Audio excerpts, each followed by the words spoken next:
আদালতের নির্দেশের কোনো মান্যতা সরকারের কাছে নেই, তৃণমূল কংগ্রেসের কাছে নেই। আজকে আবার সেটা নতুন করে প্রতিষ্ঠিত। আমাদের 3জন বিধায়ক আক্রান্ত হয়েছিলেন, শারীরিকভাবে নিগৃহীত করা হয়েছিল। তাদের কাছে পৌঁছানোর জন্য শুভেন্দু অধিকারী বিরোধী দলনেতা আগেই ঘোষণা করেছিলেন তিনি 60 জন বিধায়ককে নিয়ে কুচবিহার যাবেন। কিন্তু কুচবিহার যাবার পথে তাকে আক্রান্ত হতে হলো।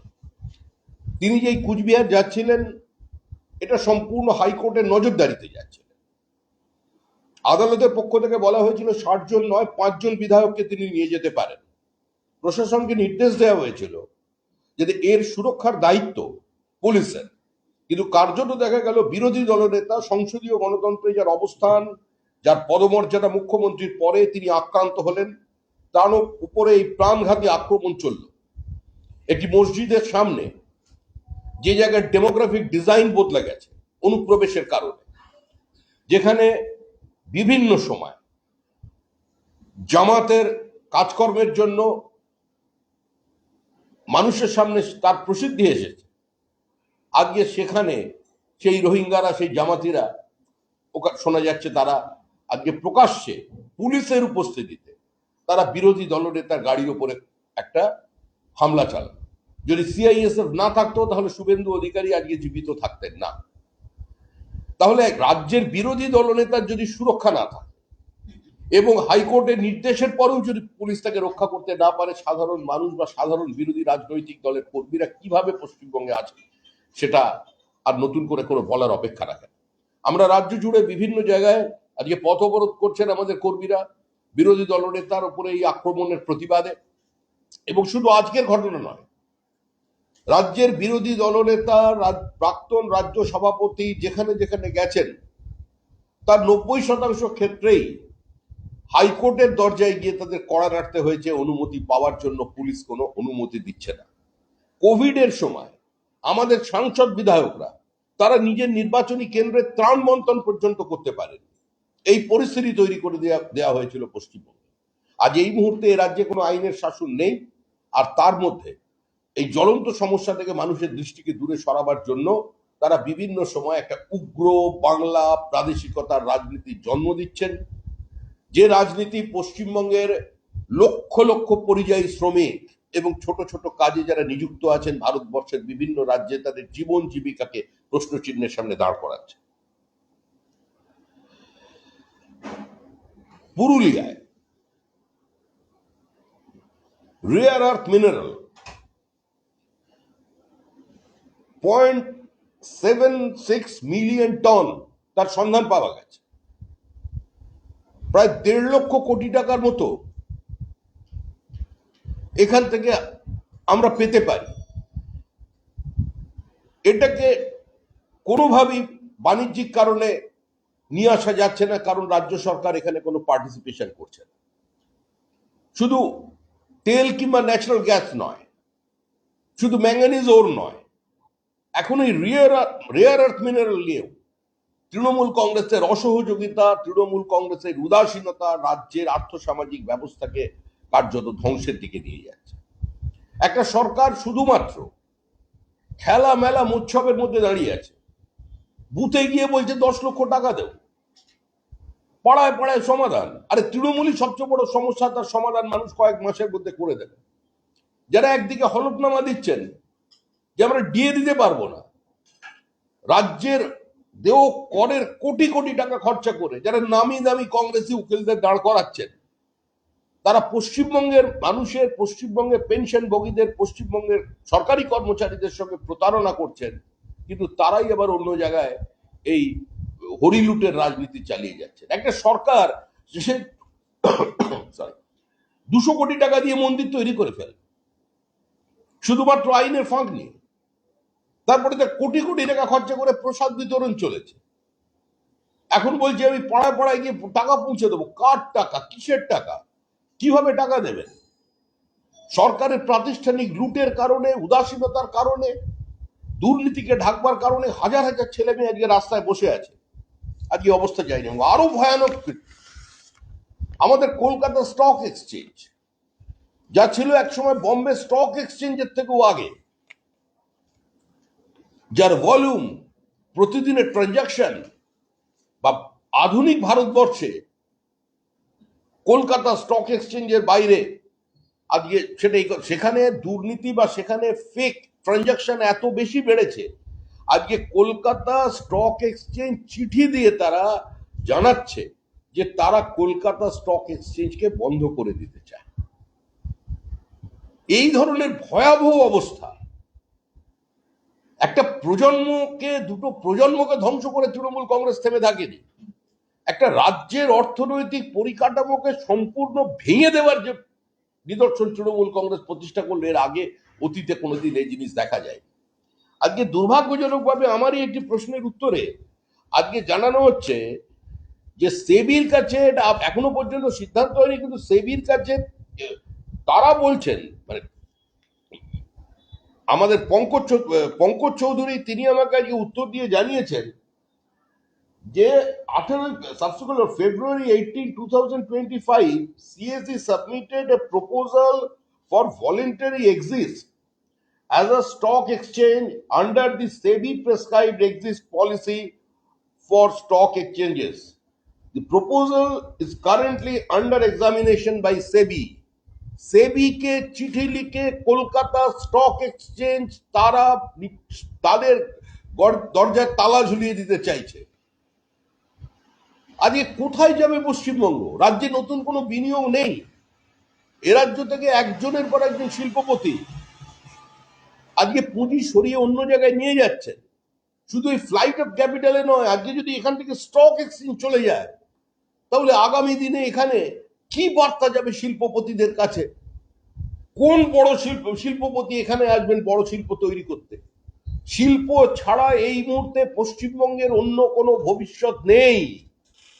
ভারী শিল্পায়ন হচ্ছে একমাত্র পথ, না হলে হাজার হাজার শিক্ষিত ইঞ্জিনিয়ারদের, শিক্ষিত ছেলে মেয়েদের কর্মসংস্থানের কোনো সুযোগ তৈরি হবে না, অ্যানসিলারিজ বাঁচবে না। আমরা অনেক স্লোগান শুনেছি, কৃষি আমাদের ভিত্তি, শিল্প আমাদের ভবিষ্যৎ, বুদ্ধদেব বাবু বলেছিলেন। মুখ্যমন্ত্রী ক্ষমতায় এসে বললেন যে হাসি খুশি না কি একটা বললেন, দুই বোন দুজনে হাসছে কাঁদছে, এসব কি ব্যাপার? এখন তো দেখা যাচ্ছে স্টক এক্সচেঞ্জে উঠে যাচ্ছে এখান থেকে। এই দৃশ্য, মানে এই ঘটনা পশ্চিমবঙ্গের জন্য, মানুষের জন্য, ভারতবর্ষের অর্থনীতি অ্যালার্মিং। আজকে এই অবস্থা তৈরি করেছে একটা রাজনৈতিক দল, তার একমাত্র উদ্দেশ্য হচ্ছে ভোটার লিস্টে জালিয়াতি করে ক্ষমতায় টিকে থাকা। আজকে 4 জন তাদের সাসপেন্ড করা হলো, 2 জনের বিরুদ্ধে, অফিসারের বিরুদ্ধে এফআইআর হচ্ছে। এখনো এসআইআর শুরু হয়নি এখানে, তার আগেই বিহারে শুরু হয়েছে, এখানে মৃত্যু ঘণ্টা বেজে গেছে। কিসের কারণে? তৃণমূল কংগ্রেসের বক্তব্য একটাই বক্তব্য, যে মৃত ভোটারের নাম ভোটার লিস্ট থেকে বাদ দেওয়া, মানছি না, মানবো না। ওরা মারা গেছে বলে কি ওরা মানুষ নয়? ওদেরও নাম ভোটার লিস্টে রাখতে হবে? এ কি ধরনের দাবি? রোহিঙ্গাদের নাম ভারতবর্ষে থাকবে? যারা এই দেশটাকে দারুল হার্ব বলে একদিন দেশটাকে ভেঙে টুকরো করে দিল, আর ওপারে গিয়ে তারা আবার ওখান থেকে হিন্দুদের মেরে এপারে তাড়িয়ে দিল, আবার তারা আবার এপারে এসে এখানে ভোটার লিস্টে নাম তুলবে। আর মুখ্যমন্ত্রী প্রকাশ্যে দাঁড়িয়ে বলছেন, জেলা শাসকদের উদ্দেশ্যে বলছেন, বিএলএদের উদ্দেশ্যে বলছেন, একজনের নাম যেন বাদ না যায়। এ তো সরাসরি একটা সাংবিধানিক প্রতিষ্ঠানকে আক্রমণ করা। মুখ্যমন্ত্রী নিজে সংবিধানের শপথ নিয়ে মুখ্যমন্ত্রী হয়েছেন, তিনি একটি সাংবিধানিক পদে আছেন, তিনি প্রশাসনিক প্রধান। আজকে যদি এই ঘটনা হয় তাহলে সারা ভারতবর্ষে বাংলার সম্পর্কে কি বার্তা গেল আজকে? এই অবস্থা থেকে পশ্চিমবঙ্গকে বের করে আনতে হবে। বের করে আনার একটাই পথ হচ্ছে তৃণমূলের বিসর্জন।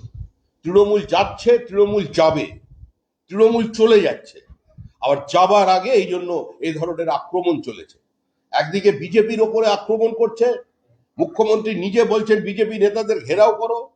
তৃণমূলের সর্বোচ্চ নেতৃত্ব থেকে বিরোধীদের প্রতি আক্রমণ করবার জন্য দলের কর্মীদের প্রতি তাদের একটা প্ররোচনা দেওয়া হচ্ছে। আর অন্যদিকে তৃণমূল কংগ্রেসকে খুন করছে বেলা শেষে।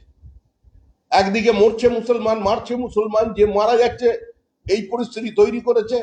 আর অন্য জায়গায় গিয়ে বলছে বাঙালি। কে বাঙালির কথা বলছে? তৃণমূলের নৈতিক রাজনৈতিক অধিকার আছে মুখ্যমন্ত্রী মমতা বন্দ্যোপাধ্যায়, তিনি বাঙালি নিয়ে কোনো কথা বলেন?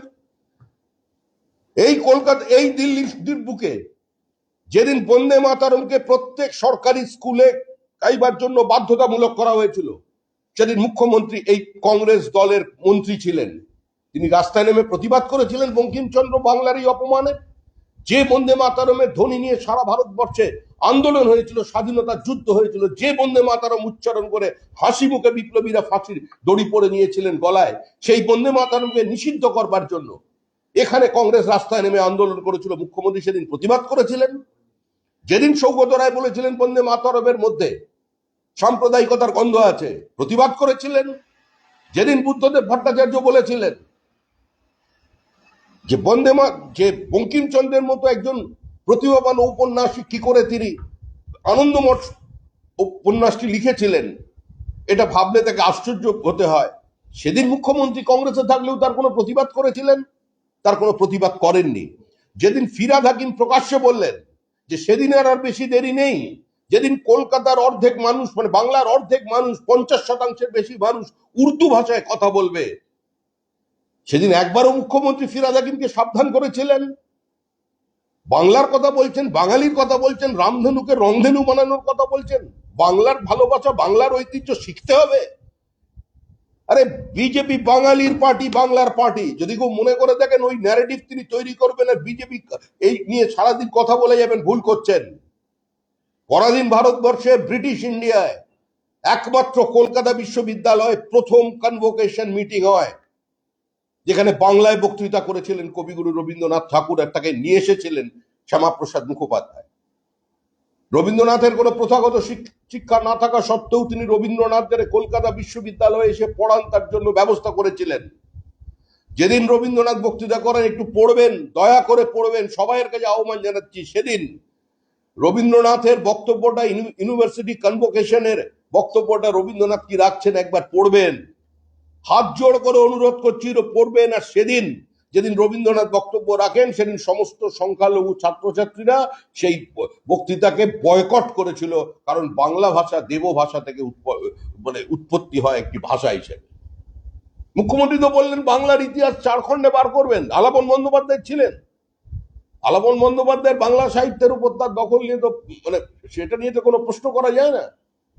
তার সামনে দাঁড়িয়ে মুখ্যমন্ত্রী বললেন যে বাংলা ভাষার ইতিহাস 2000 থেকে 2500 বছরের পুরনো। এরকম মোটা মোটা 4 খণ্ডে নাকি হাত দিয়ে দেখালেন কেউ লিখেছে। আলাপন বাবুকে জিজ্ঞাসা করলেন কত দূর আলাপন, উনি বললেন খালি সমস্ত কিছু হয়ে গেছে, খালি প্রিফেসটা লেখা বাকি। মানে কোথায় গেল সেই 4 খণ্ডের বই? এই অসামান্য আবিষ্কার যে বিজ্ঞানীরা, মানে ভাষাবিদরা করেছিলেন, 2500 বছরের পুরনো বাংলা ভাষা, বাঙালিকে নতুন করে চিন্তা ভাবনা করতে হলো। মানে একদম বিদ্যাসাগর স্বর্গে যেখানেই তেমন চমকে চমকে উঠছে এদের আচরণ দেখে। বাংলা ভাষার ইতিহাস 2500 বছর আগে নাকি বাংলা ভাষা ছিল, এরকম একটা আমাদের বাঙালির এত বড় গর্বের বিষয়। কত মানুষ কলেজ স্ট্রিটে এখনো অপেক্ষা করছে 4 খণ্ডের ওই বই পাওয়ার জন্য। কেউ কেউ নবান্নের সামনে দিয়ে ঘুরছে, কোথায় গেল 4 খণ্ডের বই? সব বাঙালি হয়ে উঠেছে রাতারাতি। এত বড় বাংলা ভাষার প্রতি ভালোবাসা একদম চারিদিকে। আবার অমিত মালবীর টুইট, সে টুইট দিয়ে বিরাট কিছু লোক নেমে পড়েছেন। কি ভুল বলেছে সে তো একটা রিটুইট করেছে। হ্যাঁ, কোনো জায়গায় কোনো সে যেটা বোঝাতে চেয়েছে ভাষার কারণে কোনো জায়গায় তার কমিউনিকেশন গ্যাপ হয়েছে, কিন্তু কি ভুল বলেছে? বাঙালি বলে কোনো ভাষা আছে নাকি? বাংলা ভাষা আছে, বাঙালি ভাষা নেই। বাংলা ভাষায় বাংলাদেশের লোক কথা বলে, বাংলা ভাষায় কথা বলেই বলি বাংলাদেশের লোককে নিয়েছে পশ্চিমবঙ্গের ভোটার লিস্টে নাম ঢুকিয়ে দিতে হবে, আর বারাসাত, মধ্যমগ্রাম, শিলিগুড়ি থেকে তাদের ফেক আধার কার্ড তৈরি করে দিতে হবে। এটা কোথায় লেখা আছে? ওখান থেকে যে বাড়ি, বালক ব্রহ্মচারীর বাড়ি, অনুকূল ঠাকুরের বাড়ি, কোথায় ছিল সৌগত রায়ের বাড়ি? কোথায় ছিল প্রিয়রঞ্জন দাসবংশীদের বাড়ি? ওখানে গান্ধীবাদ, মার্ক্সবাদ, বিজেপির একাত্ম মানববাদ কিছু চলেনি। একই বৃন্তে দুটি কুসুম চলেনি। হিন্দু না ওরা মুসলিম, ওই জিজ্ঞাসা গুঞ্জন চলেনি। আমরা ওখান থেকে সেটা শ্যামাপ্রসাদ মুখার্জির অবদান, রানী জ্যোতির্ময়ী, এন.সি. চ্যাটার্জির অবদান, সেটা মেঘনাথ শাহর অবদান, রমেশচন্দ্র মজুমদারের অবদান। সেদিন অবস্থানের বিপক্ষে গিয়ে রতনলাল ব্রাহ্মণ এবং জ্যোতি বসু ভোট করেছিলেন পশ্চিমবঙ্গের পক্ষে। আজকে বাঙালির ইতিহাসকে ভুলিয়ে দেওয়ার জন্য আজকে জন্মদিন করে দিচ্ছেন পশ্চিমবঙ্গের 1 বৈশাখে। এটা চলবে না। বাঙালি অশিক্ষিত নয়, বাঙালি মূর্খ নয়, বাঙালি রাজনৈতিকভাবে অচেতন নয়, বাঙালির বই পড়ার ঐতিহ্য আছে, বাঙালির বই মেলা আছে, বাঙালির মতো বই কেনে এরকম কোনো প্রদেশ আর নেই। এটা প্রতিষ্ঠিত, সর্বজন বিদিত। এত বেশি বই, একটা রিজিওনাল ল্যাঙ্গুয়েজে এত বেশি বই কোনো জায়গায় বিক্রি হয় না। সেই বাঙালিকে মূর্খ মনে করার চেষ্টা করছেন। যারা শুদ্ধভাবে বাংলা কথা বলতে পারেন না তারা পর্যন্ত দেখছি আক্রমণ করছেন বাংলা এবং বাঙালি নিয়ে, আর চোখের জল ফেলে ভাসিয়ে দিচ্ছেন। বাংলা তো সব জায়গায় এগিয়ে। নিয়ে যান 40 লক্ষ মানুষকে পশ্চিম তুলে নিন, 40 লক্ষ পরিযায়ী শ্রমিককে, বলে চলে আসুন এখানে, এখানে কাজ দেবো। আছে ক্ষমতা? প্রতিনিয়ত আমাদের সঙ্গে যোগাযোগ করছে পরিযায়ী শ্রমিকরা, প্রতিনিয়ত। প্রত্যেকটা প্রদেশে বিজেপির সঙ্গে তাদের কন্ট্যাক্ট আছে যে এই ধরনের বিবৃতি দেওয়া বন্ধ করুন, আমাদের ভবিষ্যৎ অনিশ্চিত হয়ে পড়বে। আজকে একটার পর একটা জাল আধার কার্ড, বিভিন্ন নাম নিয়ে, মাথায় সিঁদুর লাগিয়ে শাখা পলা পড়ে নেমে পড়েছিল পরিচারিকা হিসেবে, অন্য নাম নিয়ে, ছদ্ম নাম নিয়ে, রাধা, সোনা, মনা, বিভিন্ন নাম। তারা কোথায় গেছে? হঠাৎ রাতারাতি হারিয়ে গেছে। চলে যান গুড়গাঁওয়ে, চলে যান নয়দায়, পরিচারিকা পাওয়া যাচ্ছে না। কেন? বিহারে কোথায় কাকে ধরছে তার ভয় সব আস্তে আস্তে থেকে পালাচ্ছে। এরা ভয় পেয়ে এলাকা ছাড়ছে, আরেকজন ভয় পেয়ে বিরোধী দলনেতাকে আক্রমণ করছে। এটাই হচ্ছে বর্তমান অবস্থা।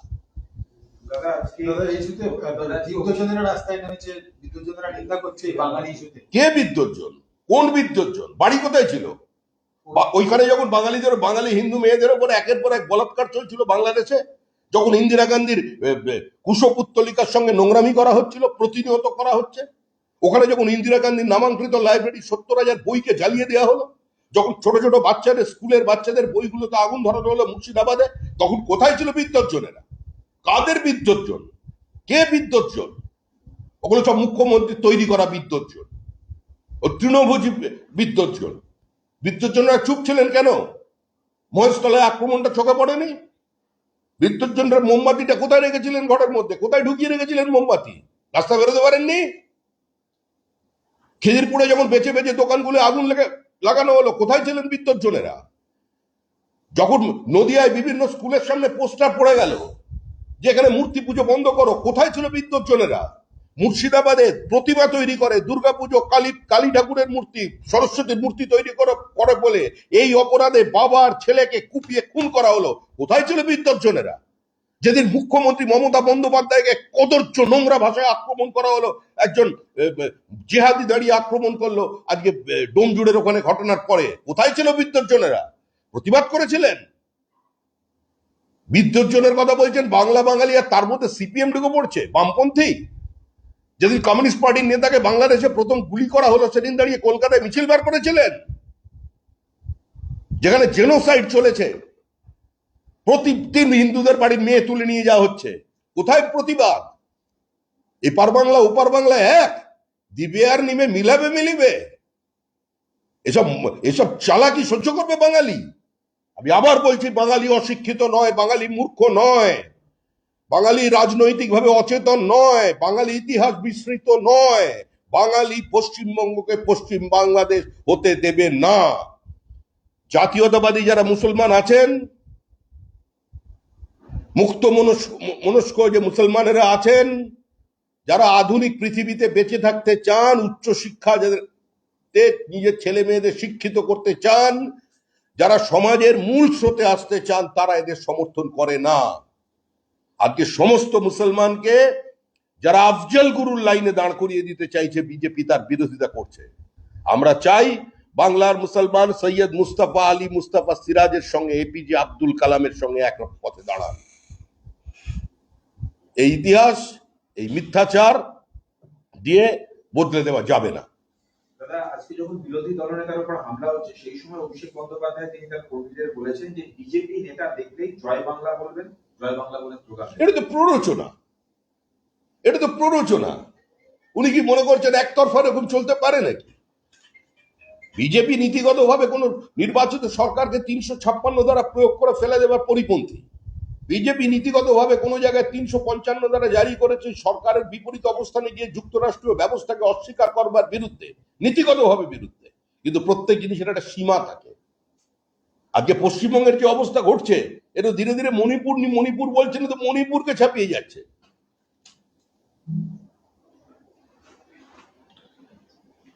আজকে আরো একটি কথা বলেছে যে আপনি একমাত্র পুরো রিপোর্ট পশ্চিমবঙ্গ জমা দেন এনসিআরবির কাছে।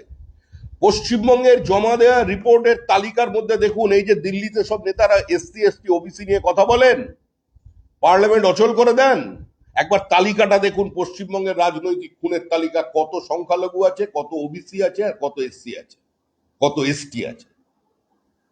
এসটিদের ওপরে তফসিলি জাতি, তফসিলি উপজাতি এবং সংখ্যালঘুর যে মৃত্যু, যে আক্রমণ পশ্চিমবঙ্গে হয়েছে, ভারতবর্ষের অন্য কোনো প্রদেশে তা হয়নি। রাজনৈতিক খুনের যদি ঘটনা ধরেন তাহলে মণিপুরকেও সেটা ছাপিয়ে যাবে প্রাণহানির ঘটনা। মণিপুরে কোনো মহিলার সঙ্গে অভব্য আচরণে যে কেউ সমর্থন করেনি, নিন্দাযোগ্য, সেখানে সরকার চেষ্টা করেছে। উত্তর পূর্ব ভারত অত্যন্ত সেন্সিটিভ জায়গা। অতীতে কোনোদিন কংগ্রেস এবং বিজেপি, জনসংঘ কিংবা কংগ্রেস কোনোদিন এ নিয়ে বিতর্ক তৈরি করেনি, প্রত্যেক সময় সরকারের পাশে ছিল। কিন্তু এটা তো সরকারকে কার্যত এটা নিয়েও তো রাজনীতি চলেছে। একটা স্পর্শকাতর বিষয় উত্তর পূর্বাঞ্চল, সেখানটা নিয়েও রাজনীতি চলেছে।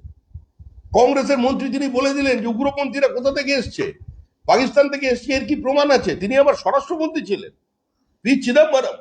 তারপরে যখন দেখলো যে মহাদেবের ত্রিশূল তিনটেকে আগে গেঁথে দিয়েছে, তারপরে সব গল্প শেষ হয়ে গেল। এখন আবার তারাও দিচ্ছি এসআইআর এসআই বলে চিৎকার করছেন।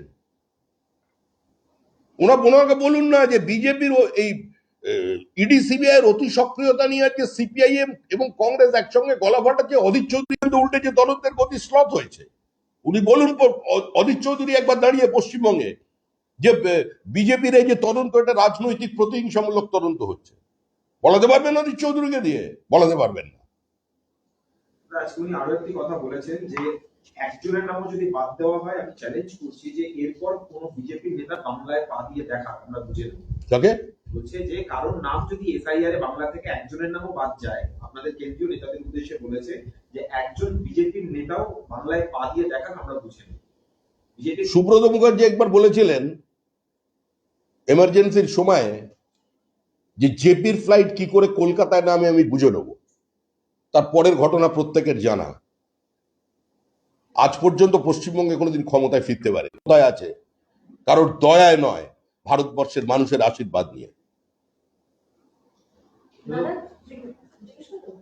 দাদা, তৃণমূলের চিফ হুইপ পদ থেকে কল্যাণ বন্দ্যোপাধ্যায়ের পদত্যাগ গতকাল মুখ্যমন্ত্রীর বৈঠকের পরে, এবং তারপর তার পদত্যাগপত্র মুখ্যমন্ত্রী গ্রহণ করেছেন। তার জায়গায় বসানো হয়েছে কাকুলি দস্তিদারকে এবং নতুন ডেপুটি লিডার করা হয়েছে শতাব্দী রায়কে। দেখুন, আপনার বাড়িতে আপনি কি নিয়ে, আমাদের কাছে তৃণমূল এক, পশ্চিমবঙ্গের মানুষের কাছে তৃণমূল এক।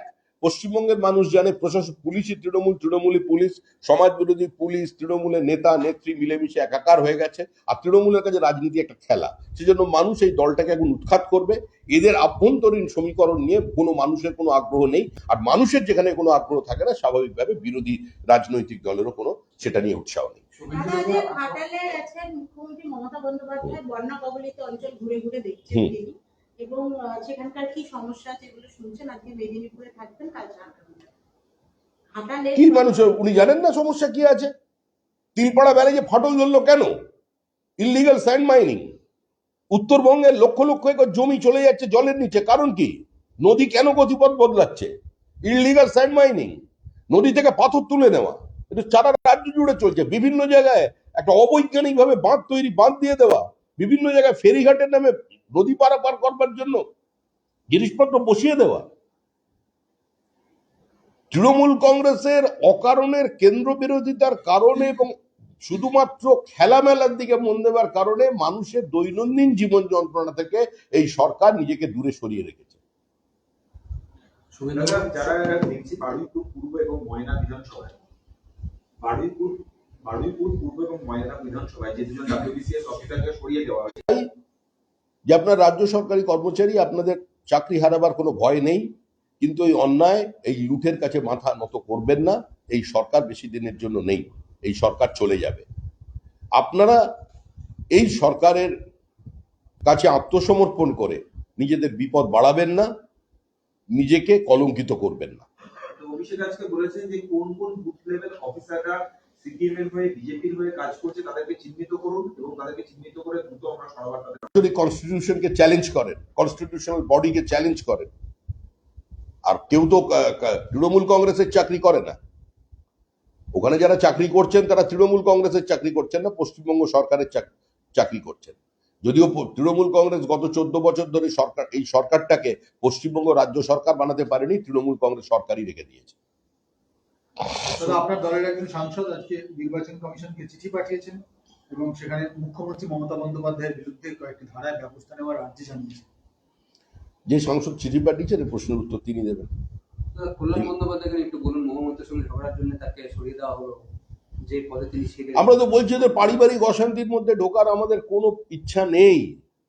কল্যাণ বন্দ্যোপাধ্যায় একজন রাগী মানুষ, আর এমনি তার মধ্যে বীররসের আধিক্য প্রথম থেকেই আছে। আর মহুয়া মৈত্র আমাদের একজন মানে কলিগ, উনিও একটু আবেগপ্রবণ, অনুভূতিপ্রবণ। এখন এই দুজনের মধ্যে এই ধরনের ঝগড়া, বিভিন্ন জায়গায় সাংবাদিকরা জিজ্ঞাসা করছেন ভিন্ন ভিন্ন রাজ্যের। আমরা তো বাংলায় রাজনীতি করি, একই ফ্র্যাটার্নিটির, আমাদের খারাপ লাগছে। আমরা চাই দুজনেই ভালো থাকুন, সুস্থ থাকুন, শান্তিতে থাকুন। কল্যাণবাবুর বিরাট বাড়ি হয়েছে, বাড়িটাও সুন্দর, ওখানে গিয়ে দুজন একসঙ্গে বসে লনে চা খান, এটাই দেখতে আমাদের ভালো লাগে। রিসেপশন আছে, একটু উইশ করবেন। মহামন্ত্রীর রিসেপশন আছে আজকে, বিয়ে রিসেপশন আছে, ওনাকে যে যেখানে থাকুক ভালো থাকুক। আমাদের বিরোধিতা রাজনৈতিক বিরোধিতা, ব্যক্তির সঙ্গে আমাদের কোনো আক্রোশ বিরোধিতা নেই। যে যেখানে থাকবেন ভালো থাকুন, আনন্দে থাকুন, সুখে থাকুন, দাম্পত্য কলহ থেকে দূরে থাকুন, প্রত্যেকে ভালো থাকুন। শুভেন্দুর উপরে যে আক্রমণ, তাই নিয়ে কি অমিত শাহর কাছে যাবেন আপনারা? দেশের গৃহমন্ত্রী প্রত্যেকটা বিষয়ের কাছে জানা, তাকে নতুন করে গিয়ে জানাবার কোনো প্রয়োজন নেই। পুরো বিষয়টা জানেন। আমার সঙ্গে এই ঘটনা নিয়ে আজকে আমাদের সর্বভারতীয় সভাপতি জেপি নাড্ডার কথা হয়েছে, কালকে সকালে আবার কথা হবে। পার্টি পুরো বিষয়টি জানেন, অন্যান্য মন্ত্রীরাও শুনেছেন এবং তারাও বিষয়টি নিয়ে অত্যন্ত উদ্বিগ্ন। দাদা, পশ্চিম মেদিনীপুরে প্রাথমিক শিক্ষা সংসদ একটা কর্মসূচি দিয়েছে আগামী 1 মাস ধরে। বাংলা মাধ্যম স্কুল তারা 1 মাস ধরে বিজ্ঞপ্তি পাঠিয়েছে সমস্ত স্কুলগুলোতে, যাতে বলা হচ্ছে এসো বাংলা শিখি, বাংলাকে ভালোবাসি। পশ্চিম মেদিনীপুর প্রাথমিক শিক্ষা সংসদ একটা 1 মাসের কর্মসূচি দিয়েছে। বাচ্চাগুলোর জন্য চিন্তিত, আমি অত্যন্ত চিন্তিত এই কারণেই, কারণ যে কোনো সময় ওরা গুলি খেয়ে যেতে পারে। কারণ এভাবেই উত্তরবঙ্গের দুটি ছেলে, তারা বাংলা মাস্টারমশাই চেয়েছিলেন, তার জায়গায় উর্দু মাস্টারমশাই পৌঁছে গিয়েছিল। কারণ ওদের এজেন্ডার মধ্যে আছে পশ্চিমবঙ্গকে এমন জায়গায় নিয়ে যেতে হবে যাতে 50% মানুষ উর্দু বলে। ফিরাদ হাকিম যেটা বলেছিলেন, তো সেখানে আন্দোলন করতে গিয়ে দুজনে গুলি খেয়েছেন।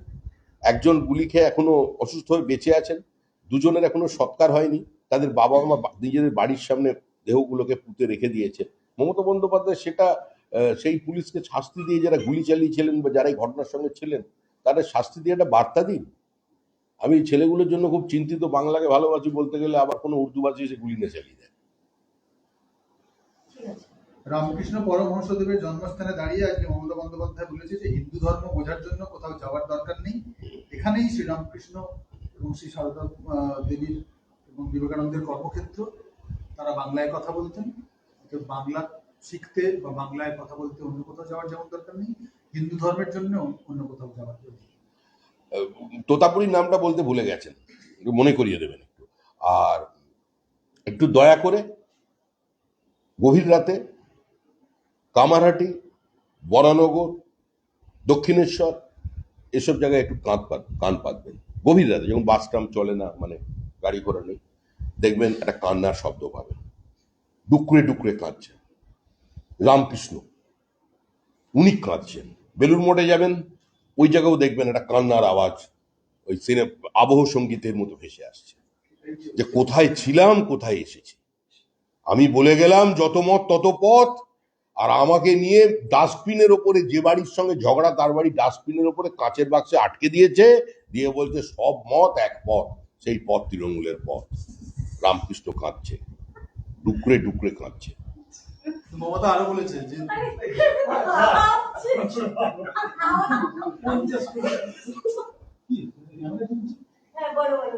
মমতা আরো বলেছে যে মাকে কেউ মাদার বলে, কেউ আম্মা বলে। সবাই বলে, আমরা কি করতে পারি? এর মধ্যে মা কোথা থেকে এলো? আমরা তো জানি মা মাটি মানুষ, মায়ের অবস্থা কি আছে এখন পশ্চিমবঙ্গে সেটাও মানুষ জানেন। আর মানুষ তো মাটিতে পড়ে এখন গড়াগড়ি খাচ্ছে, গল্প তো শেষ। এরপরে তো একটাই রাস্তা খোলা, জয় জগন্নাথ।